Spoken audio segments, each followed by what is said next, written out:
በስመ አብ ወወልድ ወመንፈስ ቅዱስ አሐዱ አምላክ አሜን። የዳዊት መዝሙር 78 አቤቱ አሕዛብ ወደ ርስትህ ገቡ፣ የቅድስናህንም መቅደስ አረከሱ። ኢየሩሳሌምንም እንደ መደብ አደረጓት፣ የባሪያዎችህንም በድኖች ለሰማይ ወፎች መብል አደረጉ። የጻድቃንህንም ሥጋ ለምድር አራዊት፣ ደማቸውንም በኢየሩሳሌም ዙሪያ እንደ ውሃ ፈሰሱ፣ የሚቀብራቸውም አጡ። ለጎረቤቶቻችንም ስድብ ሆን፣ በዙሪያችንም ላሉ ሳቅና ዘበት። አቤቱ እስከ መቼ ለዘላለም ትቈጣለህ? ቅንዓትህም እንደ እሳት ይነድዳል። ስምህን በማይጠሩ መንግሥታት ላይ በሚያውቁህም አሕዛብ ላይ መዓትህን አፍስስ። ያዕቆብን በልተውታልና ስፍራውንም ባድማ አድርገውታልና። የቀደመውን በደላችንን አታስብብን፣ ምሕረትህ በቶሎ ታግኘን፣ እጅግ ተቸግረናልና። አምላካችንና መድኃኒታችን ሆይ እርዳን። ስለ ስምህ ክብር አቤቱ ታደገን፣ ስለ ስምህም ኃጢአታችንን አስተስርይልን። አሕዛብ አምላካቸው ወዴት ነው እንዳይሉ የፈሰሰውን የባሪያዎችህን ደም በቀል በዓይኖቻችን ፊት አሕዛብ ይወቁ። የእስረኞቹ ጩኸት ወደ ፊትህ ይግባ፣ እንደ ክንድህም ታላቅነት ሊገደሉ የተፈረደባቸውን አድን። አቤቱ የተዘባበቱትን መዘባበታቸውን ለጎረቤቶቻችን 7 እጥፍ በብብታቸው ክፈላቸው። እኛ ሕዝብህ ግን የማሰማሪያህን በጎች ለዘላለም እናመሰግንሃለን፣ ለልጅ ልጅም ምስጋናህን እንናገራለን። መዝሙር 79 ዮሴፍን እንደ መንጋ የምትመራ የእስራኤል ጠባቂ ሆይ አድምጥ። በኪሩቤል ላይ የምትቀመጥ ተገለጥ። በኤፍሬምና በብንያም በመናሴም ኃይልህን አንሣ፣ እኛንም ለማዳን ና። አቤቱ መልሰን፣ ፊትህንም አብራ፣ እኛም እንድናለን። የሰራዊት አምላክ አቤቱ በባሪያ ጸሎት ላይ እስከ መቼ ትቈጣለህ? የእንባ እንጀራን ትመግበናለህ፣ እንባም በስፍር ታጠጣናለህ። ለጎረቤቶቻችን ክርክር አደረግከን፣ ጠላቶቻችንም በላያችን ተሳለቁብን።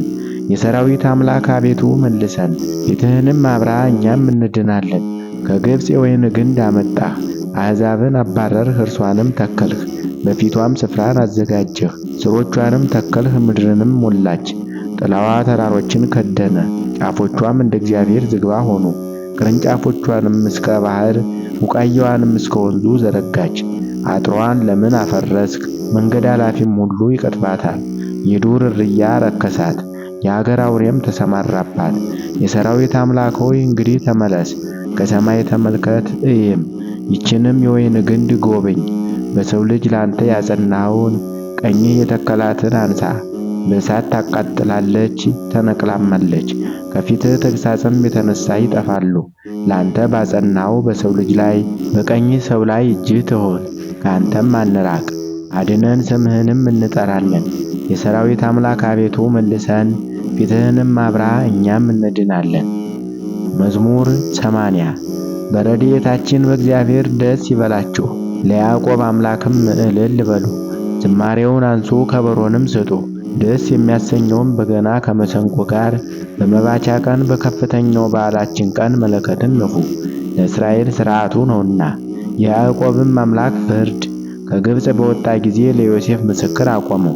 ያላወቅኩትን ቋንቋ ሰማሁ። ጫንቃውን ከሸክም እጆቹንም በቅርጫት ከመገዛት አራቅሁ። በመከራ ጊዜ ጠራኸኝ፣ አዳንሁህም። በተሰወረ አውሎም መለስሁህ።